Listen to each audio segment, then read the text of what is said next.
Hey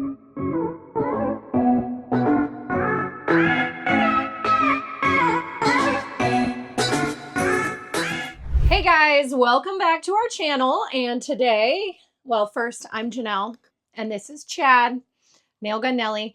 And so currently we're sitting in one of our renovated trailers, but in the background we have the trailer we are currently working on. And so we are taking this opportunity to kind of show you first this tankless water heater. And we will walk you through why we choose these, the benefits, and sometimes actually the drawbacks. That's the word I was trying to think of, to having this type of setup in your RV, and then kind of show you how you go about setting it up. First thing, if we're thinking about the exterior, you need a hole cut in the side if you don't already have one. So new trailers come with usually a water heater that has like a 5-gallon tank in it. And it usually can be ran off of propane. Some are electric and propane. Some are only electric. Okay, so with our current trailer, it's a 1959. It does not have a hole. So we're going to cut a hole. And the outside of the hole is going to have this door that Janelle will show you. So these are the Fugatti tankless water heaters, and we got this from eTrailer. Basically, this is the inner portion. So this is like the size of the hole. We're actually kind of scared because we've never actually had to cut the hole. Really, it's not that scary. It's just, you never want to do that. You're cutting a hole in your trailer. Yeah. So you got to get it right. But basically, or this is how it goes. Sorry. There you go. And so this is like the frame that goes around this. So your water heater will actually be on the inside, and this is what you will see from the exterior of your trailer. And this is kind of like the lid that, closes over it. Yeah. And one important thing to just note is that the frame is going to connect to your water heater, and the frame is also going to connect to the exterior of your trailer. So this is like one major step in securing it. And this is the exhaust Getting this right. Yeah. Yeah. Which is right here. Yeah. So why do a tankless hot water heater? So obviously it's tankless, and so it's hot water on demand. So whenever you turn on your hot water, it feeds propane and it automatically heats the hot water, and you can adjust the temperature you want it to heat to. So it usually ranges, you can have it 90 degrees if you just want lukewarm, or some people prefer like 110. And so whatever you want it to be, you can easily adjust it with the little control panel that it'll come with. And so that's what they're for. So you're not always keeping a tank of water heated. And so these are more efficient in that sense, is that it only uses propane to heat your water when you want it. And it heats it like instantaneously. It's like on demand, which is really nice. So one good time where if you are a full-time RVer, or if you're at a stationary campsite for a long time with plugins, like this is such a great thing because you don't run out of hot water. You can take a really long shower. If you have, hookups where you're not relying on just your water tank, it will be a constant hot water. And it uses a very small amount of propane. Yeah. And so it's really cool for we have one of our trailers that somebody rents out to be able to be a travel nurse. So it's nice for them because we don't have to be like, okay, you only want to take a couple minute shower because you don't want to run out of hot water. This is a great thing for more long-term livers. Yeah. The drawback though, like in this trailer, we put one and we found out that it was probably not the smartest. Well, it just depends on what you want to do. Yeah, if you want to dry camp, it's not the best because you do have to let the water run for a second to get hot. Yeah, so if you have a tanked hot water heater, the water's hot and it doesn't use any more water, right? It's just ready to go. Well, this, even though I said instantaneously, there is a few second delay. And so if you're going to turn it, if you're dry camping and you have, let's say, just like a 25-gallon fresh water tank, when you're turning it on, you're wasting water because it has to heat up for,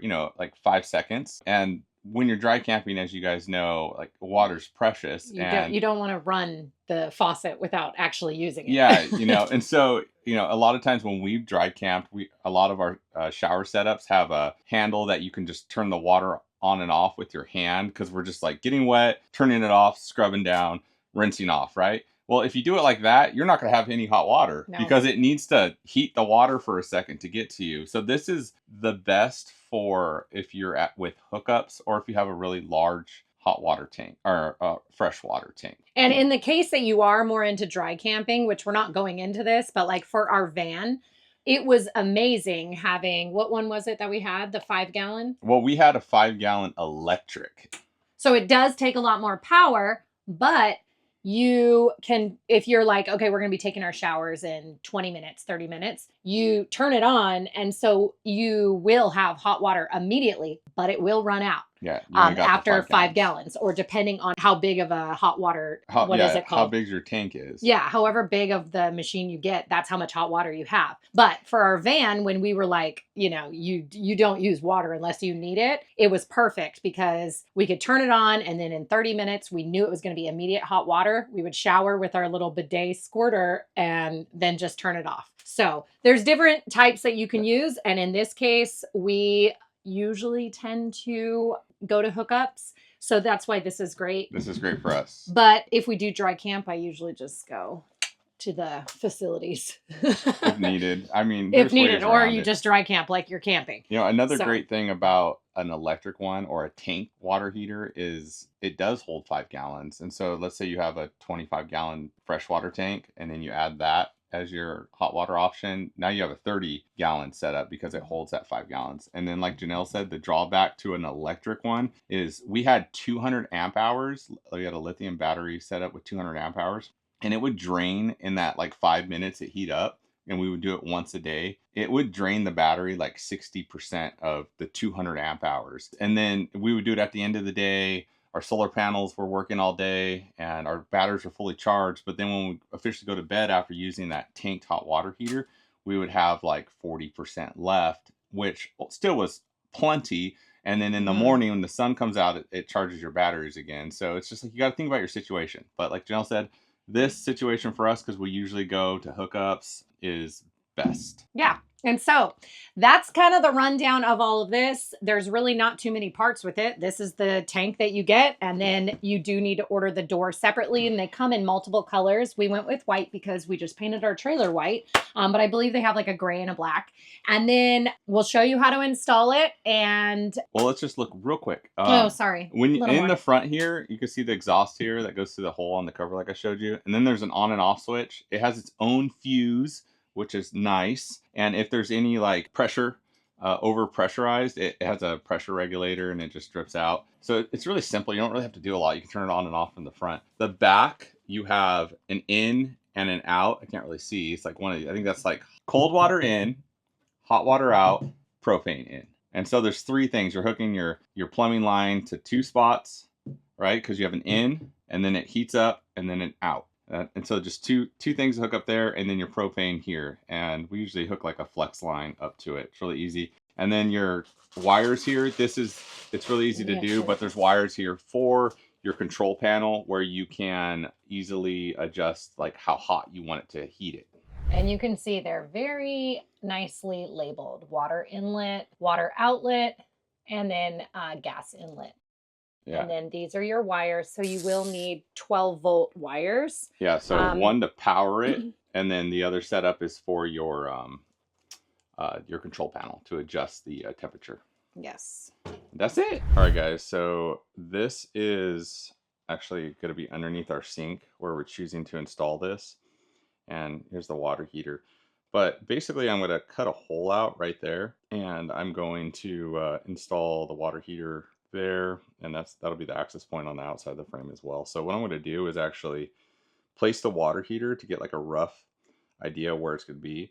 I'm going to drill a few holes on the outside all the way through, and then I'm going to cut the inside off here. I'm going to take this panel off so I can visualize what I'm going to be potentially cutting through, because if I have to cut through wires, I'm going to reroute them. I'm going to take some insulation out if it's there and go from there. Okay, so here you can see that I cut the inside wall out first.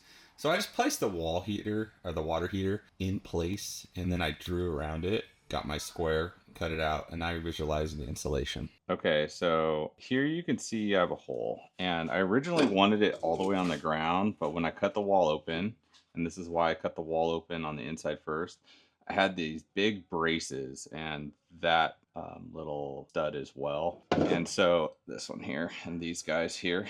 And so I didn't want to compromise the frame, so I'm not going to cut those out, right? So I just built a little platform and a little base, and that just butts up there. And now I got a platform and I recut the hole, so that's the perfect size for the hot water heater to squeeze through. So I'll have the hot water heater stand on the platform, and it'll butt up right there, and then now I can cut the hole on the exterior. Okay guys, so you can always change your situation if you need to, right? We had braces in the way, and then we made a new hole. Well, the water heater's got to connect to some base or to some studs as well to secure it. So I got a nice stud there. This is really nice. I don't got anything right here, and so I just took like little 1x2s, sistered them together, and I'm just gonna put it behind this wall here. I'm just gonna sneak up on in there like so, and then I'm just gonna screw through the utility board here, and that'll be a nice little piece for the hot water heater to connect to as well. Okay, now that my framework is secure, I'm gonna cut the metal out. And so you can see a little light there. I made a pocket hole to look on the outside just to make sure that we're coming out in the right spot. But what I have here is just a multi-tool, you know, an oscillating tool. And that blade is a multi-material, which will work for aluminum. You could use a metal one, which is better, one designed for metal, but this will do the job. So I'm gonna cut this out. Okay, so check it out. I got my base, and with the multi-tool, I cut a hole. So I'm just gonna slide the hot water heater right in there. Okay guys, so we pushed the hot water heater in, and the door that we showed you a lot in the beginning, it has a lip and it goes on the inside. So it's kind of hard to mess up, right? Just on the top here, on the sides, right? And so it slides on the inside of the shell of the water heater. And so you can see the screws holes of the door line up with the screw holes of the water heater. So you just screw into them. And those screws should go into framing like the one you saw me install, so that it doesn't move around, right? Importantly, you don't want to do that until you get butyl inside here, right? So I'm gonna have butyl running all the way around. I'm gonna push it in as snug as I can, and then I'm going to screw the door officially into the water heater. And then once that's in, then these screw holes here, all the way around, you're going to screw those in officially to the shell of the trailer. And then, as far as the install into place goes, that's it. It just latches closed. And that's, I mean, it's pushed out a little bit, but that's essentially what it's gonna look like. So really nice, right? And then after that, all we gotta do is install the propane and the water and the 12 volt.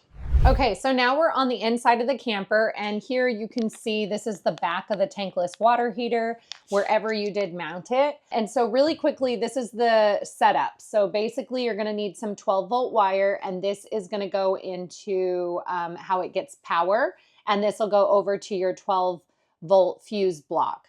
Then the other wire goes onto your control panel, and this is basically, all there is to this is you press power to turn it on, and then you can go up or down to control the temperature. We usually keep it at about 110 degrees Fahrenheit, and that seems to be great for showering and things like that.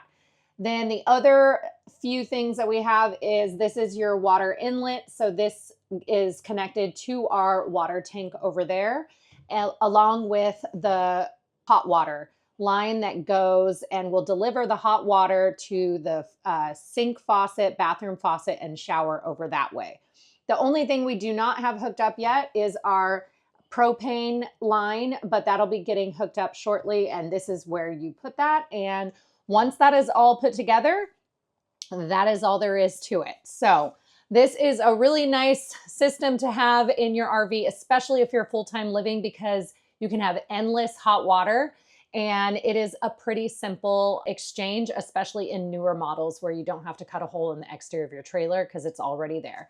So if you have any questions, leave them in the comments below, and I'll be sure to link everything we used in the description. And if you found this helpful, I'd love for you to consider subscribing, give this video a like, and we will see you next time.